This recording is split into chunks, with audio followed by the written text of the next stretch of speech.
Bien, y gracias ahí por saludarnos también. Adelante, licenciada Mónica, el tiempo es tuyo. Muchas gracias. Eh, Buenos días para todos. Como ya les dijeron, mi nombre es Mónica, soy profesional de asuntos jurídicos de la Universidad de San Carlos y hoy pues voy a seguir compartiendo con ustedes en continuación al tema de la semana pasada que fue derechos, obligaciones y prohibiciones. Hoy vamos a hablar un poco al respecto de aspectos relacionados con el régimen disciplinario de la universidad. Entonces, voy a empezar a compartir la pantalla.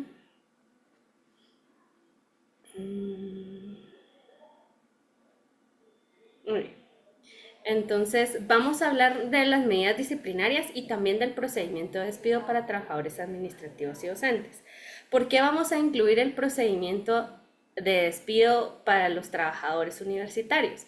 Porque dentro del régimen disciplinario de la Universidad de San Carlos, si bien es cierto, se contemplan algunas medidas, digamos, que son tendientes a corregir las conductas de los trabajadores, también tenemos un procedimiento que establece la forma en la que no solo buscamos corregir, sino como cortar de raíz tal vez algún problema que surja en la relación de trabajo con la institución. ¿Por qué? Porque es necesario dentro del régimen disciplinario de cualquier centro de trabajo contemplar que si la falta que el trabajador comete es de tal gravedad que perjudica a la institución, a sus intereses y pone en riesgo su misión, visión y sus objetivos, pues deberá aplicarse una sanción que busque la terminación de la relación de trabajo. Entonces, está incluido dentro de ese, por eso vamos a hablar también del procedimiento de despido. Como les comentaba la semana pasada, ya abordamos el tema de trabajador universitario y hacíamos dos distinciones, ¿verdad? El trabajador administrativo y de servicios y el trabajador docente, según la naturaleza de los servicios que tiene que prestar. Los derechos de los trabajadores universitarios, dialogamos la semana pasada, ¿verdad? Un poco sobre cuáles eran, en qué consistían, cómo se desarrollaban. Y es pertinente hacer la aclaración de que si bien es cierto, el reglamento de relaciones laborales está enfocado en los trabajadores administrativos o contempla la mayoría de las regulaciones para aplicar a trabajadores administrativos y de servicios, ciertamente también es aplicable en algunos casos a los trabajadores docentes, a pesar de que ellos tengan el reglamento de la carrera universitaria del personal académico, ¿verdad? Que en algún momento en la historia de la legislación universitaria, este reglamento de la carrera universitaria estuvo contenido dentro del estatuto de relaciones laborales. Luego hubo una separación porque era necesario hacer la distinción en estos dos tipos de trabajadores, pero también es verdad que se aplican algunos aspectos que aunque no estén regulados en el RECUPA, como mejor lo conocemos, ¿verdad? Para los trabajadores docentes también le es aplicable la figura de algunas de las prohibiciones o supuestos para incumplimientos o faltas que haya cometido dentro de la institución que también le sean aplicables, ¿verdad? Entonces, el artículo 50, que ya lo vimos la semana pasada, y el 24 del recurso.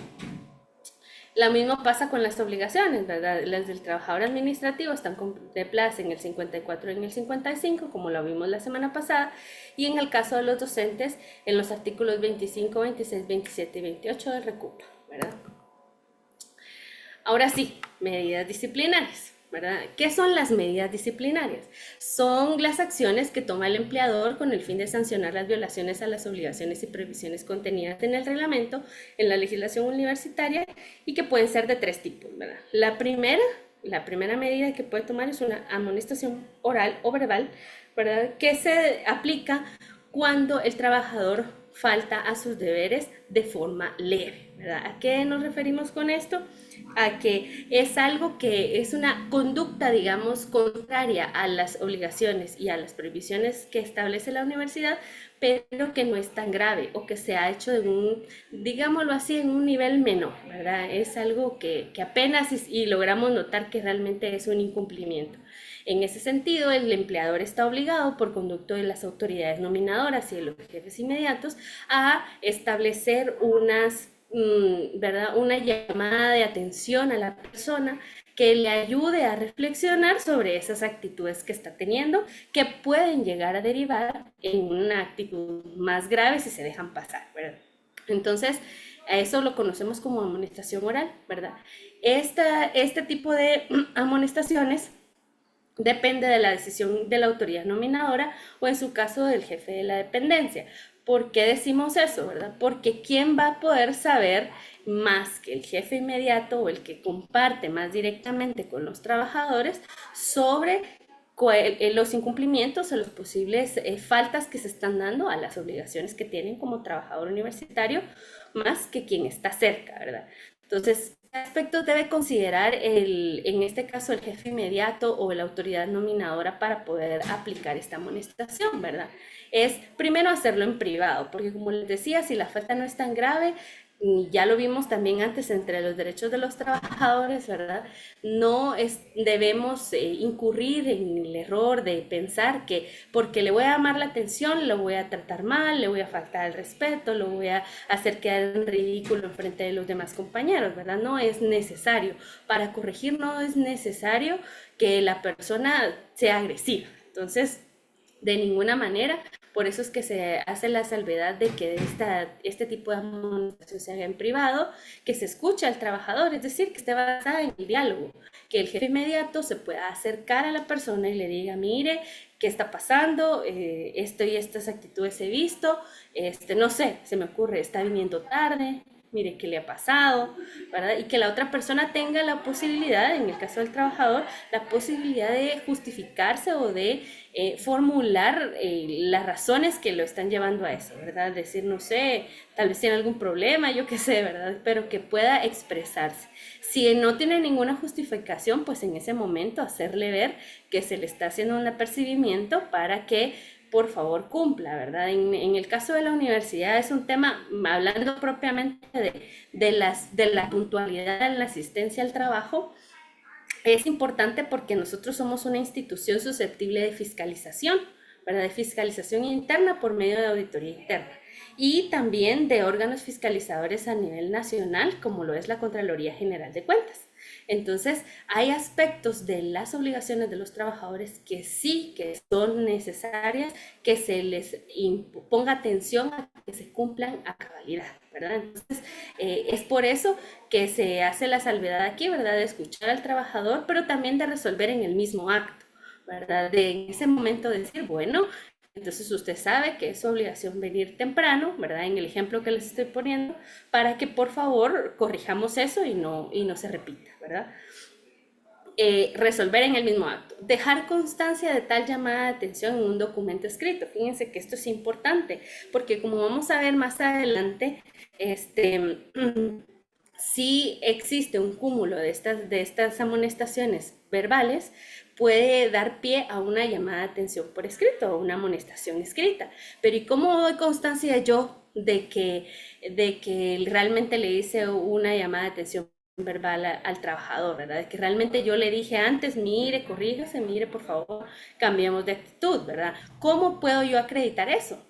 Pues sí, dejándolo por escrito. Entonces, la recomendación en estos casos es que el jefe inmediato o la autoridad nominadora se redacte en algún oficio dirigido al trabajador, haciéndole ver cuál de sus obligaciones es la que se está poniendo en riesgo o la que se está incumpliendo para que pueda corregirse, ¿verdad? Y citar este articulado, ¿verdad? Citar el artículo 73 y la literal que hace referencia a la amonestación verbal.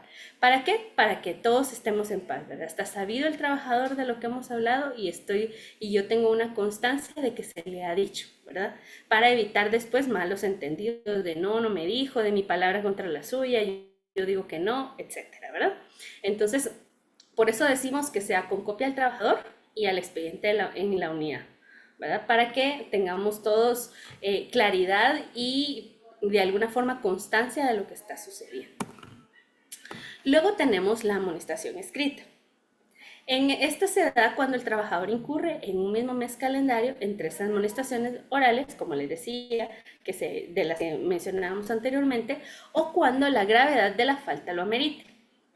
En este sentido, el reglamento establece que este apercibimiento se pueda efectuar antes de proceder al despido.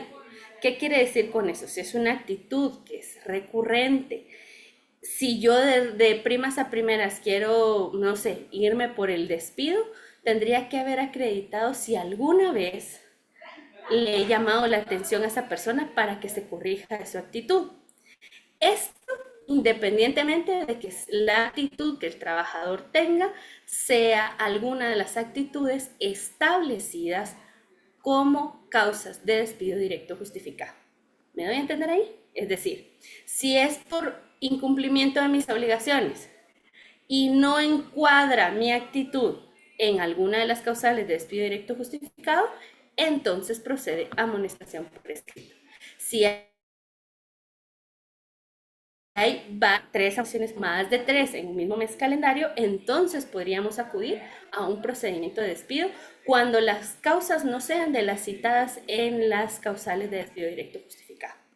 ¿Me doy a entender ahí? Entonces, ¿por qué la amonestación escrita hay que ponerle atención? Porque esta se genera un precedente que puede derivar en una sanción mucho más fuerte para mi persona como trabajador, ¿verdad? Otro supuesto es cuando la autoridad nominadora o el jefe de la dependencia desee dejar constancia de la corrección disciplinaria para efectos de evaluación del servicio. También es de tener en cuenta que al evaluar el servicio, cuando estoy dentro de la carrera administrativa en una contratación por oposición, una llamada de atención o varias dentro de mi expediente de trabajador puede tener un impacto en la solicitud que yo haga de ascenso o de mejora dentro de la unidad.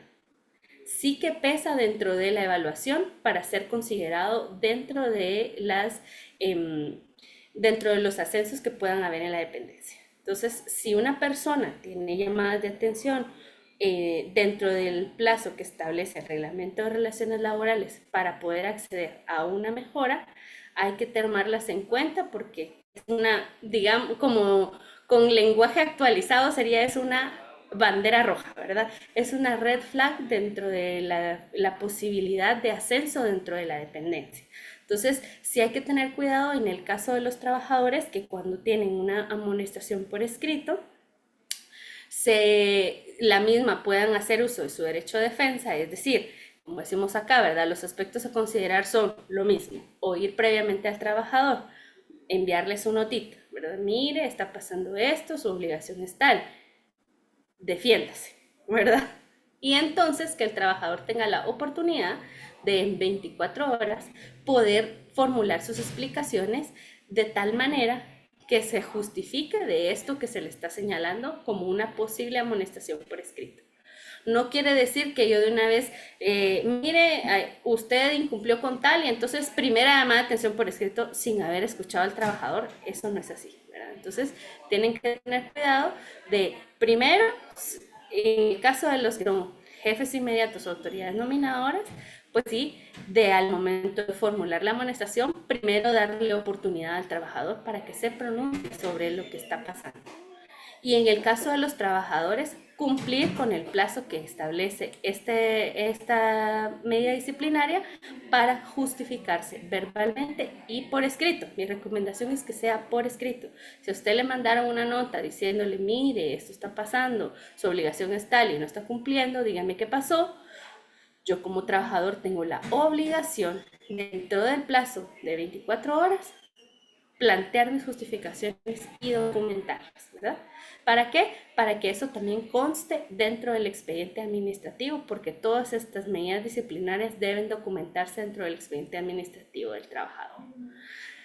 Adicionalmente a ello, tomar en cuenta que el jefe inmediato está obligado a resolver atendiendo a las justificaciones presentadas y a las pruebas si las hubiere. ¿Qué quiere decir eso? Que si yo presenté documentación de respaldo dentro de esta medida disciplinaria, el jefe inmediato debe pronunciarse o considerarlas, es decir, usted me presentó tal justificación, la doy por válida, lo insto a que siga trabajando de acuerdo a sus obligaciones. Pero si no, ese sería el momento de decir, esta es su primera llamada de atención por escrito. Lo que usted me dio no le justifica lo que sucedió, pero de una vez le advierto, es la primera llamada de atención y envía la nota, ¿verdad? ¿Por qué les digo yo aquí que se puede hacer por medio de oficio, referencia, nota, no precisamente un acta?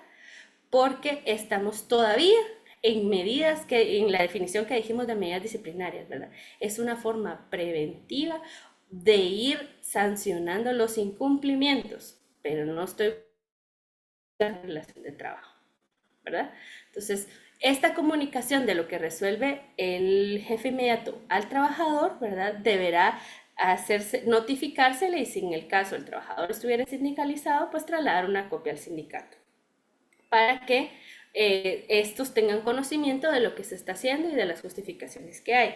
Se los digo por qué, ¿verdad? No para que de repente digan, no, es que con eso yo lo que voy a hacer es que el sindicato venga aquí a la oficina y entonces empiece a hablar conmigo. No se trata de eso. Es que el procedimiento establece que debe de mandársele una copia porque estas son acciones, como les decía, que pueden tener un impacto en no solo la corrección disciplinaria que se le aplique al trabajador en su expediente administrativo, sino en futuros derechos que quiera hacer valer y que se vean de alguna forma manchados por este tipo de medida aplicada, ¿verdad? Entonces, tenerlo muy en cuenta.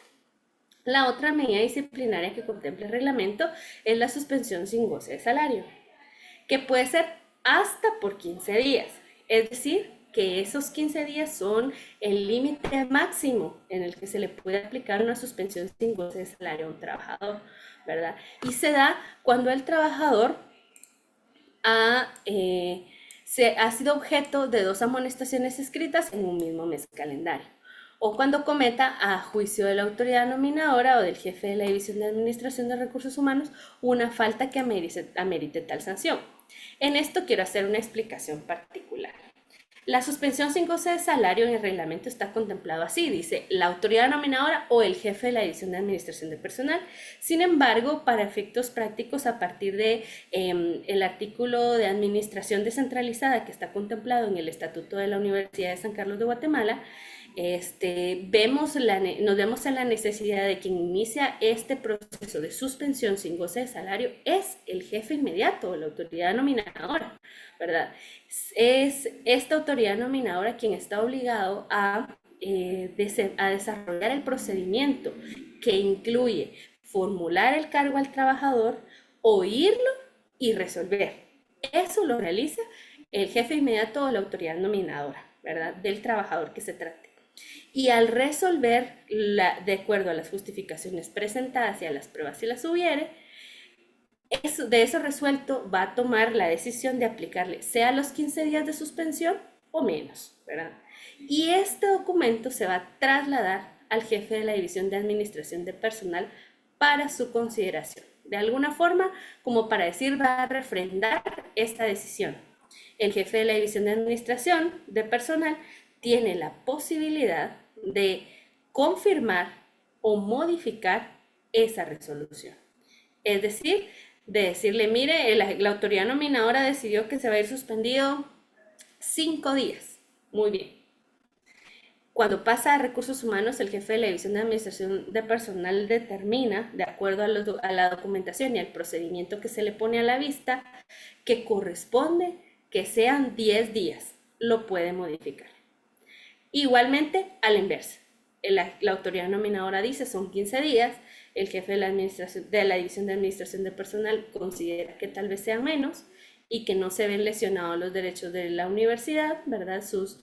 Las garantías y las prerrogativas que la universidad le presta al trabajador y entonces dice tal vez deban de ser 10, ¿verdad?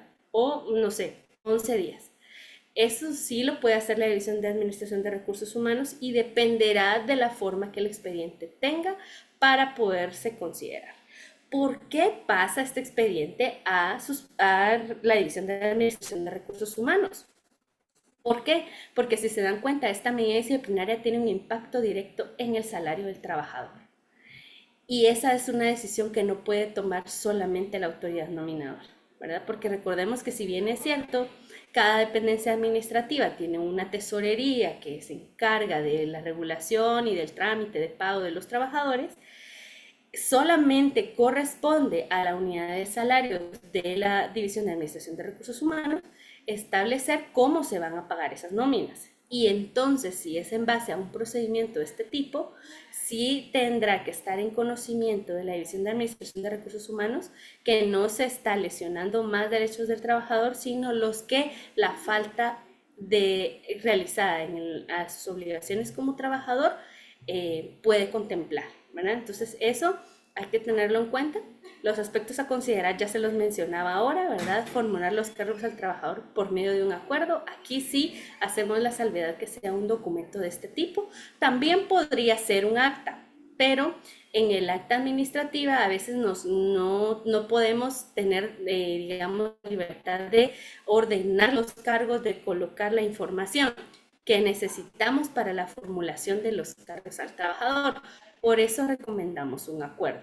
Un acuerdo que bien puede ser de dirección para las escuelas no facultativas, de decanatura para el caso de las facultades, cuando se trata de trabajadores administrativos, ¿verdad? Acuerdo de dirección también para las unidades que sean unidades administrativas y también en el caso de los docentes, acuerdo de junta directiva o de consejo directivo, según sea el caso. Oír previamente al trabajador dándole un plazo de 3 días para que dé las explicaciones que estime por escrito, que adjunte pruebas que fundamenten sus acciones. Eso es importante, ¿verdad? Como trabajador estoy obligado a cumplir el plazo, pero también a fundamentar por escrito y con documentos qué es lo que pasó y cómo justifico mi actuar para que no se me aplique esta medida disciplinaria. Mismo caso, la resolución, ¿verdad?, que emita la autoridad que corresponda, ¿verdad?, colocando las justificaciones de cómo valoró esas pruebas que se presentaron. Y posteriormente, tomar, si la decisión que toma es de todas formas aplicar la suspensión, que se le notifica al trabajador y que también se traslade a la División de Administración de Recursos Humanos para que resuelva lo que corresponda según sea el caso, ¿verdad? De este expediente también se recomienda emitir una copia, no solo para el trabajador, sino para el sindicato al que estuviera afiliado el trabajador, si ese fuera el caso, ¿verdad? Esa sería las medidas disciplinarias. Importante, ¿verdad? Considerar que el trabajador goza del derecho a defenderse de todos los señalamientos que se le hagan por las faltas cometidas. Si se le niega la oportunidad de presentar esas justificaciones, estaríamos perjudicando el proceso de forma irreparable. Para nosotros como trabajadores, hacer uso de nuestro derecho de defensa es fundamental, ¿verdad? Pero también es verdad que si en el caso de los jefes inmediatos sucede que a veces no se les brinda esta oportunidad a los trabajadores y entonces los procedimientos no se pueden concretar, ¿verdad? ¿Por qué? Porque están viciados al no habérsele otorgado al trabajador la oportunidad de justificarse y entonces se le está queriendo recuperar o queriéndole sancionar para que entonces trabaje bien, le estoy violentando sus derechos. Entonces, prestar mucha atención a ello. Ahora vamos a pasar a la terminación de los contratos de trabajo. Este es un aspecto del régimen disciplinario. Digamos que es tal vez la sanción más grave, que el patrono tome la decisión o yo como trabajador tome la decisión de finalizar mi relación de trabajo, por la razón que sea, ¿verdad? El reglamento contempla 4 supuestos. Hay terminación del contrato de los trabajadores para cesar sus funciones en la Universidad de San Carlos por renuncia del servidor, es decir, yo decido ya no continuar y presento mi renuncia. Por despido, que es de lo que vamos a hablar más adelantito, por jubilación, es decir, he completado el tiempo establecido en los reglamentos para tiempo de servicio y entonces decido jubilar, ¿verdad? Presento igualmente mi renuncia, pero por jubilación, ¿verdad?, para poder acceder a todos los beneficios que la universidad, por conducto del plan de prestaciones, me ofrece. Y por muerte del trabajador. En ese caso, tener en cuenta que el fallecimiento del trabajador también genera derechos para aquellos que sean sus beneficiarios de conformidad con la ley y los reglamentos de esta universidad. Para efectos entonces de la terminación de contrato, la renuncia del servidor, como les decía, es una decisión unilateral de parte del trabajador para dar por finalizada esta relación de trabajo. Está contemplada en el numeral 7 del artículo 50 del Reglamento de Relaciones Laborales. Por despido, establecidos en el artículo 70 del Reglamento de Relaciones Laborales y 75 para el caso de docentes en el Reglamento de la Carrera Universitaria del Personal Académico. En ambos casos, renuncia o despido, como les explicaba la semana pasada, la indemnización es universal, es decir, en ambos casos aplica que se le otorgue la indemnización por tiempo de servicio en la Universidad de San Carlos hasta los máximos que los reglamentos establecen. Por jubilación, el retiro, que es un derecho del trabajador elegir retirarse del servicio universitario, ¿verdad? Por el tiempo y suma mínima de edad y de tiempo de servicio. De acuerdo con el plan de prestaciones y las reglamentaciones que emita, específicamente el artículo 11. El procedimiento entonces administrativo de despido, que es el que se aplica a la forma de cesación y terminación de la relación de trabajo, está contemplada, como les decía, en el 73 y 70 del Reglamento de Relaciones Laborales y en el 77 del RECUPA, para el caso de los trabajadores docentes. Se aplica no solo cuando el trabajador viole las prohibiciones y obligaciones a que está sujeto, sino cuando encuadren alguno de los supuestos que ahí ya están contemplados, ¿verdad?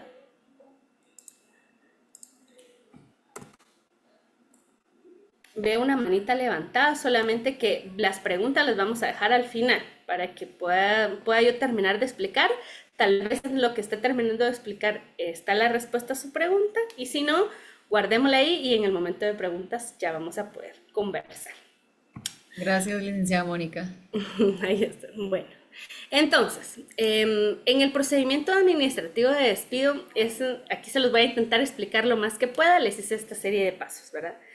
¿Qué debemos de considerar al momento de aplicar un procedimiento o que nos apliquen un procedimiento administrativo de despido, ¿verdad? Es tener en cuenta primero la forma en la que se está realizando. Emitir un acuerdo.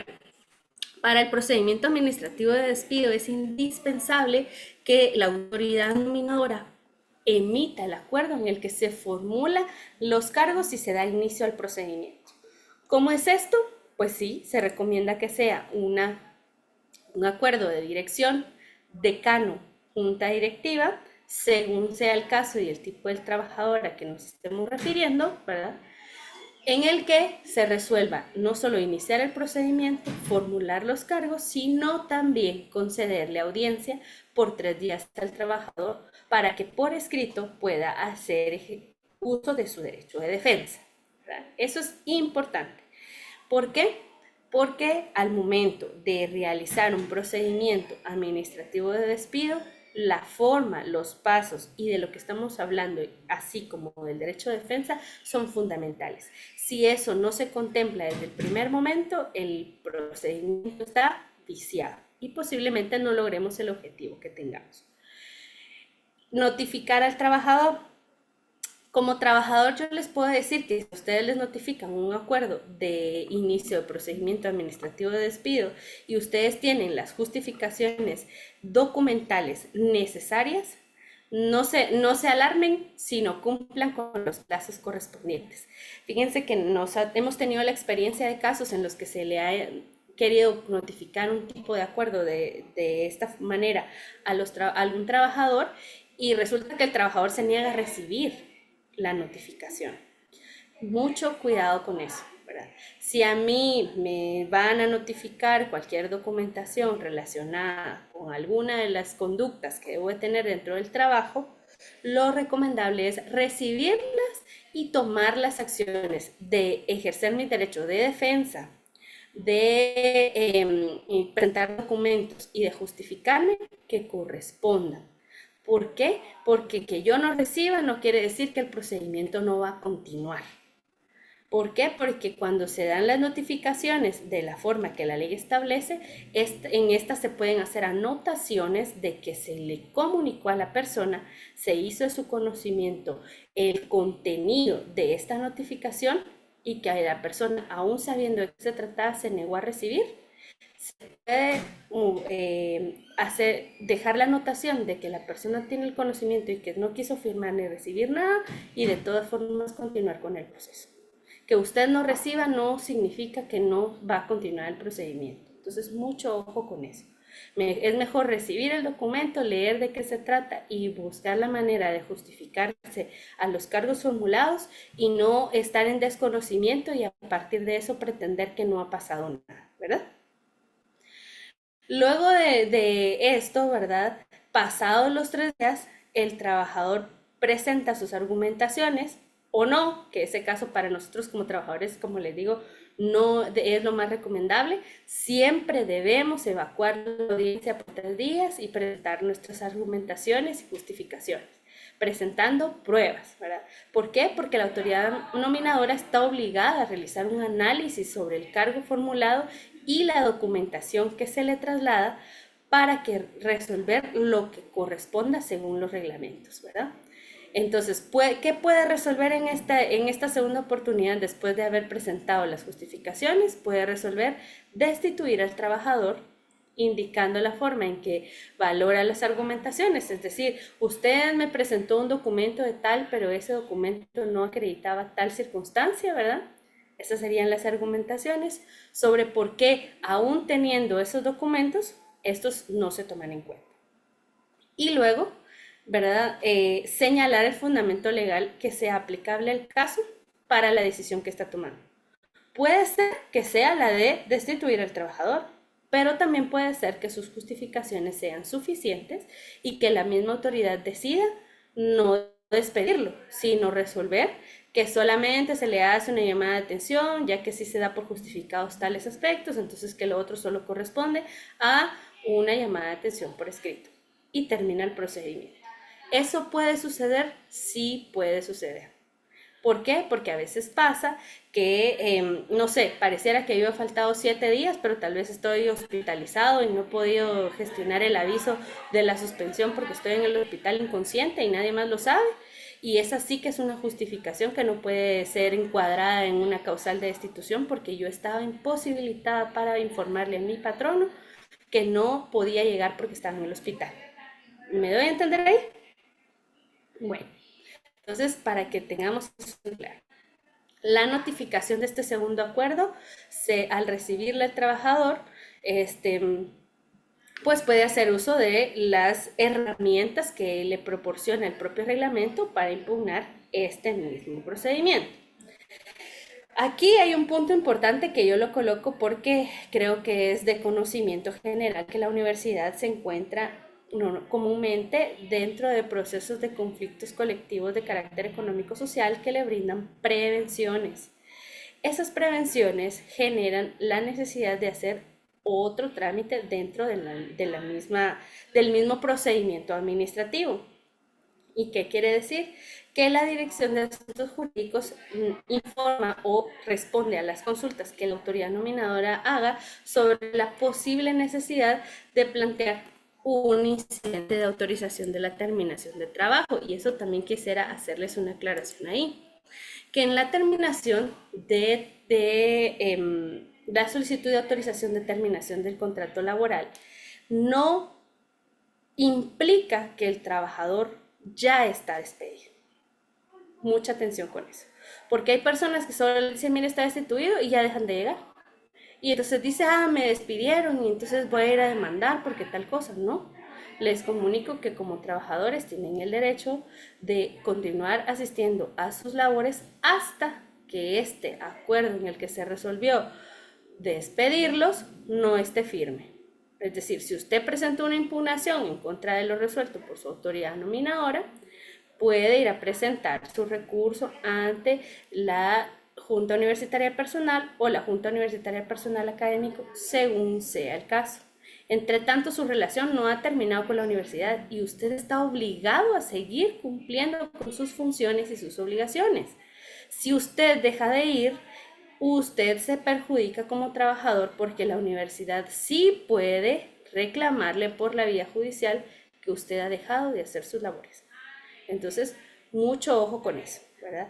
No, hasta que no esté firme y usted no le notifiquen lo que dice aquí, mire, el tercer acuerdo en el que ya está firme la resolución de destitución, y entonces se puede establecer una fecha a partir de la cual esta relación va a terminar, usted no se puede dar por despedido. Si usted se da por despedido y acude a la vía judicial, todo el procedimiento que hay aquí y muy seguramente los beneficios que tiene como trabajador universitario, como su salario, los va a dejar de percibir, ¿verdad? ¿Por qué? Porque usted de alguna forma consintió que esa resolución estaba firme y entonces no se puede continuar con el proceso. ¿Cuántos días tenemos para presentar las impugnaciones que establece el reglamento? 5 días según el reglamento de relaciones laborales y 3 días según el reglamento de la carrera universitaria del personal académico. Dicho esto, les digo a los trabajadores universitarios que todos estamos garantizados con un fundamento, una causa justa, que debemos estar sujetos a normas de disciplina y recibir justas prestaciones económicas y sociales. Eso es parte de nuestros derechos, pero también tiene que ver con nuestra disposición para seguir las normas universitarias y acudir a todas las instancias que correspondan previas a tomar una decisión a nivel judicial. ¿Por qué? Porque he visto casos en los que hay personas que de una vez se van a la vía judicial sin haber agotado los procedimientos administrativos y de alguna manera se perjudican porque dicen, bueno, a mí me están despidiendo, yo me voy. Pareciera que lo hacen en perjuicio de la universidad porque no está todo dicho. Hay todavía muchos más recursos que pueden agotar a lo interno del trabajo sin cesar los servicios para esta institución y sin que entonces luego puedan ser demandados por la propia institución sobre el abandono que pudieran haber hecho o la falta de prestación de los servicios. Punto importante es, si usted igualmente, estando en su puesto de trabajo, le notifican un incidente de terminación de permiso, de terminación del contrato que la universidad está planteando, notifíquese y presente sus justificaciones al juzgado. No se dé por despedido a partir de ese momento porque ahí tampoco está todo dicho, ¿verdad? Entonces, esa es mi recomendación. Creo que eso es todo. Muchas gracias. Hasta aquí mi disertación. Si hay algún espacio de preguntas. Excelente, muchas gracias, licenciada Mónica. Gracias por ser tan específica con todos los puntos que se proyectaron en la presentación. Creo que todos son importantes que debemos de considerar. Y vamos a habilitar los micrófonos para la persona que desee hacer su pregunta, pues puede ser a través del chat o a través del micrófono. El que está como control académico, no sé si desea habilitar su micrófono y expresar su pregunta. No sean tímidos. Si desean ahí activar el micrófono, pues pueden hacer su pregunta, por favor.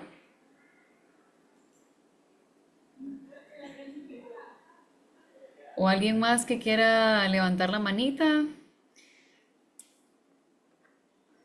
Por aquí hacen una pregunta, licenciada Mónica. ¿Qué pasa cuando la autoridad nominadora no habla con la persona y lo que hacen es mandar una nota? Es decir, que no platican con la persona inicialmente, sino que de una vez se van por medio de la nota escrita, ¿verdad? Pues mi recomendación es responder igualmente por escrito las justificaciones. Idealmente, como les digo, es el diálogo que debe haber entre el jefe inmediato, la autoridad nominadora con los trabajadores. Pero si eso no se diera, porque estamos hablando del deber ser, ¿verdad? Las normas citan el deber ser. Lo que de hecho sucede a veces es un poco distinto, ¿verdad? Pero si no es así, darse la oportunidad de igualmente responder. No digo generar un cruce de cartas que ya casi que nos estamos diciendo todo lo malo, sino hacer ver las justificaciones de lo que se le está señalando dentro de la nota, ¿verdad? Esa sería mi recomendación. Gracias, licenciada. Por ahí hay una manita levantada, el compañero Roberto. Adelante. Muy buenos días a todos, un gran gusto de saludarlos y de verdad muy importante este tema. La consulta es la siguiente. a la hora de que la autoridad nominadora levanta una acta administrativa sin poder tener la referencia de llamadas de atención por escrito, por verbales, ni por escrito, y solo levanta de una vez el acta administrativa, se recurre a una apelación, si no estoy mal, ante la JUP. Ahora la pregunta es, ¿esa acta administrativa ya queda en el expediente porque la autoridad nominadora la manda la manda a recursos humanos? Entonces no sé si eso ya queda dentro del expediente o si se tiene el caso en la JUP, todavía está en veremos, pongámoslo así, si queda o no queda en el expediente. O qué se hace con esa acta administrativa que fue levantada y tal vez injustamente, ¿verdad? Ok. Mire, pues primero, ¿qué contiene el acta administrativa? Esa sería la primera pregunta que yo le haría. ¿De una vez dice, esta es una amonestación por escrito porque hizo esto y tal? ¿O es la persona faltó y yo quiero documentar que esta persona no asistió al trabajo? Esto sería lo primero que le preguntaría, porque sí entiendo su pregunta, pero va a depender del contenido del acta. Si el contenido del acta, por ejemplo, si me ocurre en el ejemplo que le decía, es porque la persona no asistió, el jefe inmediato elabora el acta, ¿verdad? La autorizan y dicen tal persona no asistió y se verificó el listado de asistencia de la hora de entrada y la hora de salida y en todo ese horario la persona no vino y no está aquí y se manda una copia a recursos humanos, queda ahí. Si usted presenta su justificación a los días, por ejemplo, no sé, yo falté hoy, pero mañana ya vine y fue ayer falté porque estuve enfermo y aquí traigo mi constancia, esa constancia también debería ir con copia de recursos humanos para que quede en su expediente. Y ahí se va a entender la historia de aquí la persona no vino, pero aquí está la justificación y entonces está todo bien. Me doy a entender ahí, o sea, si depende de lo que el contenido del acta diga, es para ir a presentar una apelación ante la JUP o JUPA o no. Es que de eso es de lo que tenemos que prestar mucha como atención al contenido, porque si bien es cierto, la JUP y la JUPA existen como órganos que conocen en apelación cualquiera de supuestos como despidos, como litis que exista dentro de las relaciones jefe-trabajador, ¿verdad? No todos los aspectos son susceptibles de impugnación de esa manera. O sea, si solo es por un día y usted tiene su justificación y la puede igualmente adjuntar a su archivo, de alguna manera todas las actuaciones administrativas deben de constar en su archivo como trabajador en la División de Administración de Recursos Humanos, pero eso no quiere decir propiamente de que eso ya siente un precedente de que usted tal cosa, no, ¿verdad? Depende de lo que diga el acta administrativa y qué objetivo tenga. Si solo tiene el objetivo de documentar la inexistencia de un día aislado en 7 meses que no ha faltado, no tendría ningún efecto. Pero si ya es como, esta es la quinta vez en el mes y entonces ahora me están ahí, yo esperaría a que me formularan entonces un procedimiento o algo para hacer las justificaciones y entonces poder acudir a la JUPA o a la JUP, ¿verdad? Si no, pues no sé si ellos se lo admitan o tal vez sí, pero no tenga el efecto que deseado, ¿verdad? Eso sería. Perfecto, muchas gracias. A las órdenes. Muchas gracias, licenciada Mónica. ¿Alguien más que quiera levantar su manita y hacer la pregunta a través del micrófono? ¿No? Bueno, aquí tenemos otra pregunta a través del chat de la compañera Claudia. Dice, si levantan un acta donde dice que la persona no realizó tal actividad, la cual está en su contrato de trabajo, ¿qué sucede en estos casos, licenciada Mónica? Se hace un acta de que no realizó, lo mismo que le explicaba al compañero anterior, ¿verdad? ¿Qué dice el acta? Que usted no cumplió con sus funciones, ¿cuál es el efecto? Porque si yo voy a dejar constancia de que alguien no cumplió con la función, en mi caso, póngase, yo no cumplí con mi función de elaborar el dictamen de tal expediente que se me asignó tal día, esa acta me la tienen que notificar si están hablando de mí, ¿verdad? Eso sería lo primero. Lo segundo, yo diría, mire, no, esto es lo que pasó y se lo presentaría por escrito. Y entonces que me vuelva a decir el jefe si esa acta está bien, se mantiene o no. Pero, como le digo, depende el contenido que tenga y mucho cuidado, porque si en sus obligaciones y en su contrato dice que usted va a hacer algo, que efectivamente tiene asignado y usted no lo hace, quien comete el error es usted, y esa llamada de atención estaría firme si usted no se justifica, ¿verdad? Eso téngalo muy en cuenta. Sí, yo creo que de alguna otra manera debemos también nosotros respaldarnos, ¿verdad, licenciada? Para aclarar cualquier situación que esté como en nuestra contra, ¿verdad? Y Correcto. poder tener todo la situación clara. Por aquí hay otro compañero o compañera que dice, ¿qué pasa cuando a un trabajador le aplican el descuento monetario de los días que faltó? ¿No tendría por qué tener alguna sanción y cuál es el fundamento legal para hacer el descuento monetario por las inasistencias? Lo que sucede es que las inasistencias tienen, digamos, para hacerse valer, tienen dos maneras. Una es el procedimiento de suspensión sin goce de salario por la cantidad de días que la persona haya faltado a su trabajo sin justificación. Hago la salvedad de las palabras sin justificación, porque si usted faltó 2 días y estuvo en el IX y tuvo un procedimiento y eso es un derecho, y si usted lo acredita, no tendría que considerarse como inasistencia. Si solo faltó y el tercer día se hizo el loco, llegó y no dijo qué fue lo que pasó, entonces eso sí es una inasistencia. Bueno, se puede hacer por medio del procedimiento de suspensión sin goce de salario por dejar de asistir a sus labores sin justificación. Sí se puede. También se puede hacer porque si en nuestras unidades tenemos, se me ocurre, reloj biométrico en el que se logra acreditar que usted no marcó y tampoco llegó, ¿verdad? Y ese informe lo dan a fin de mes, que supongo yo que se da en casos donde son unidades académicas o administrativas muy grandes, que tienen muchos horarios de jornadas laborales, y entonces es un poco difícil controlar quiénes están y quiénes no, ¿verdad? Se hace por conducto de la asistencia, y si ahí aparece 10 minutos tarde, 15 minutos tarde, debería de suceder lo mismo. 15 minutos tarde todos los días durante el mes, se los hago ver porque seguro le van a aparecer en rojo, le mando una nota y le digo, usted faltó, llegó tarde todos esos días, justifíquelos. Los días que no me pueda justificar, seguir por conducto de descuento de ese tiempo. Le hacen una sumatoria del tiempo a cuánto equivale y le hacen un descuento, que eso es por la vía como contable, por conducto de la tesorería.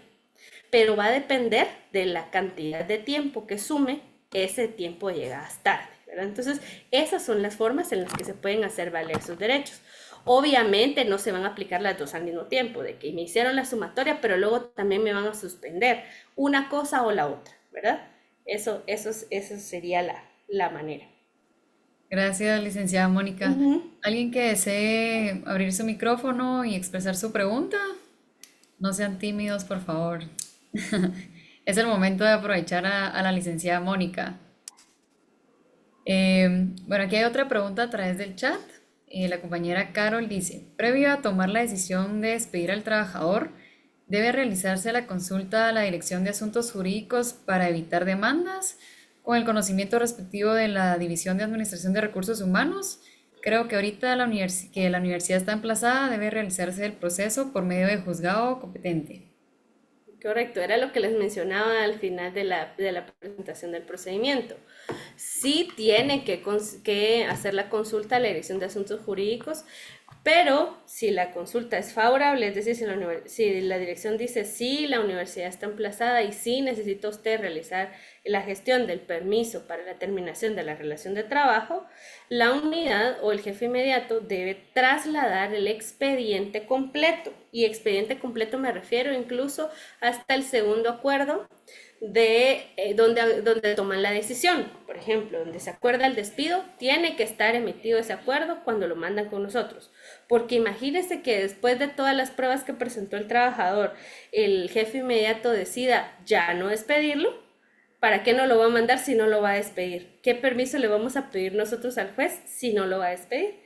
Tienen que enviarlo cuando ya haya tomado la decisión de despedirlo, no ejecutarlo, no decirle, mire, desde mañana ya no venga. No, es ahora se tomó la decisión, pero para que esta decisión esté firme, todavía tengo que esperar unos días a ver si el trabajador me presenta una impugnación. Si no me la presenta dentro del plazo establecido, entonces ya puedo yo considerar que tal vez está firme, pero incluso para poderlo ejecutar necesito tener el permiso del juez.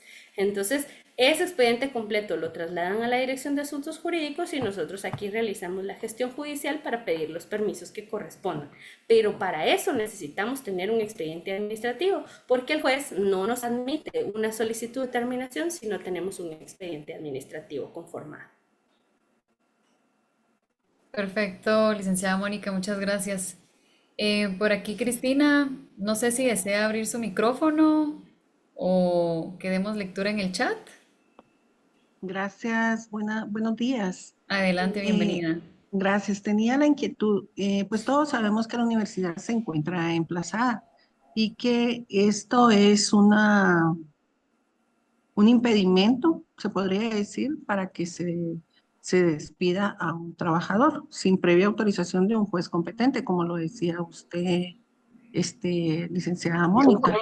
¿Por qué es que hay jefaturas que, aún sabiendo esto, o no sé si no lo saben, aunque esto es de conocimiento general, por qué es que toman la decisión de despedir al personal, sabiendo que obviamente el personal va a iniciar un proceso de reinstalación? ¿Por qué es que no se ha tomado alguna medida o informar a las jefaturas que pues no se debe hacer esto, porque no solo implica un gasto para la universidad, una reinstalación, sino que pues también para el trabajador, ¿verdad? Gracias. Mire, ¿por qué no le puedo dar yo la respuesta? ¿Verdad? Lo que a mí se me ocurre que tal vez sucede es que existe desconocimiento de las responsabilidades que tienen como funcionarios públicos, ¿verdad? Todos los funcionarios públicos y empleados públicos estamos sujetos a las responsabilidades que contempla la ley de responsabilidad de funcionarios. En esa ley se establece 3 tipos de responsabilidades: administrativa, civil y penal, ¿verdad? Que hay que tener en cuenta que tal vez los funcionarios en el ejercicio de su cargo, en medio de las circunstancias que se desarrollan en torno a un posible despido, ¿verdad?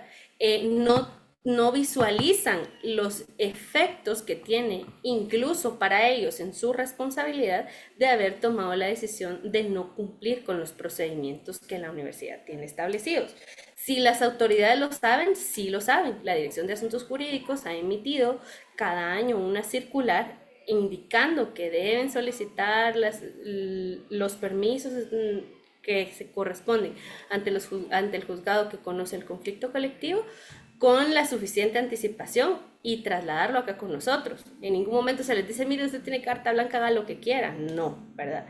Creo que hay un desconocimiento de este tipo de responsabilidades que tienen como funcionarios, que no es solo mientras ocupan el cargo, sino hasta 20 años después, ¿verdad? Entonces, creo que es esa parte, ¿verdad? No sé si hay desconocimiento de eso, sin embargo, les he de decir que la universidad sí por conducto de la Dirección de Asuntos Jurídicos, pues hemos hecho la aclaración a las autoridades nominadoras y a los jefes inmediatos de cuál es el mejor camino para tomar estas decisiones.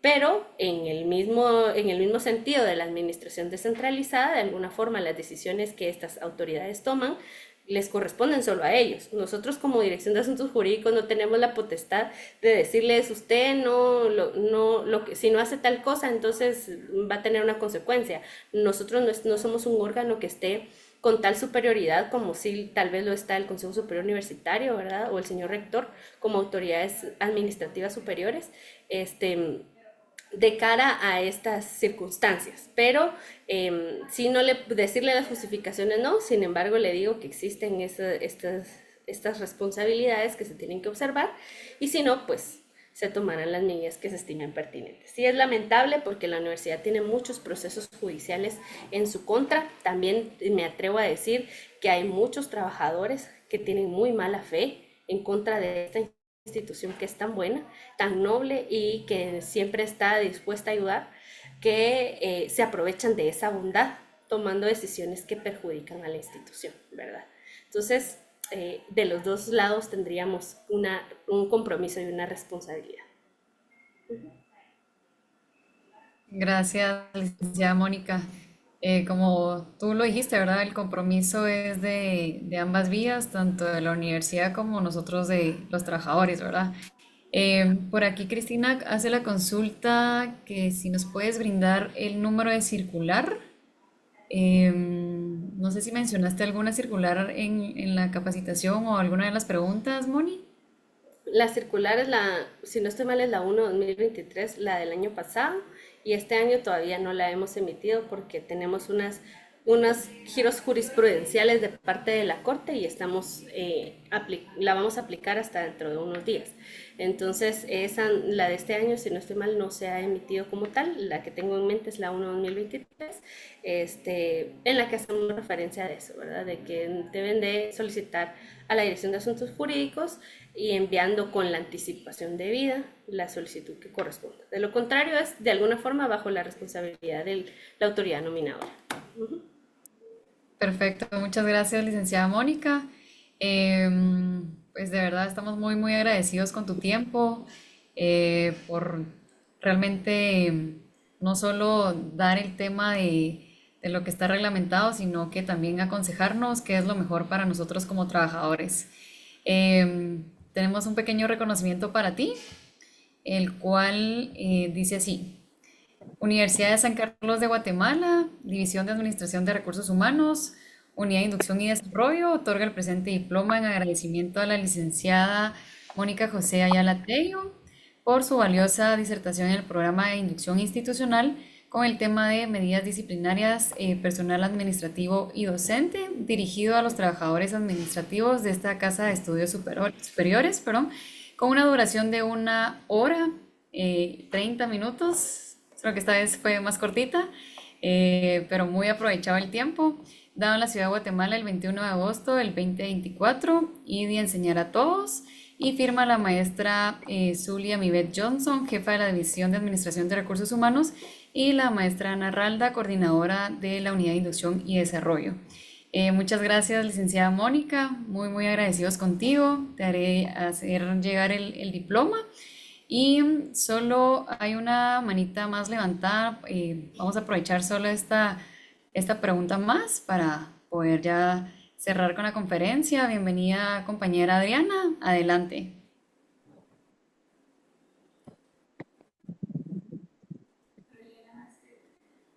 Adriana Vázquez, no sé si desea hacer su pregunta. Yo creo que hoy están un poco chiveados ahí con los micrófonos. Pues bueno, muchas gracias, licenciada Mónica. Ya a través del chat pasamos el link de asistencia y pues vamos a tomar una fotografía. Así que si pueden encender sus cámaras, por favor, poner su mejor sonrisa, ya que así los podemos ver y conocer. Eh, Muchas gracias ahí a los que están encendiendo su cámara.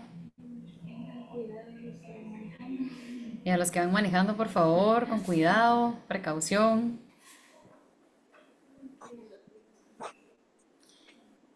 A la cuenta de 1, 2 y 3. Vamos a tomar una más. Ahorita les avisamos. Qué guapos se ven todos en la oficina. A la cuenta de 1, 2 y 3. Pues muchas gracias nuevamente por estar conectados, por su tiempo y los esperamos para la próxima conferencia, que es el otro miércoles.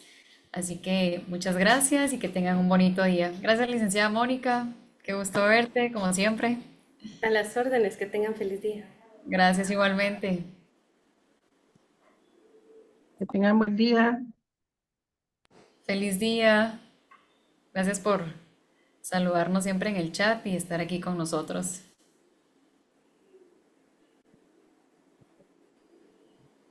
Hasta pronto.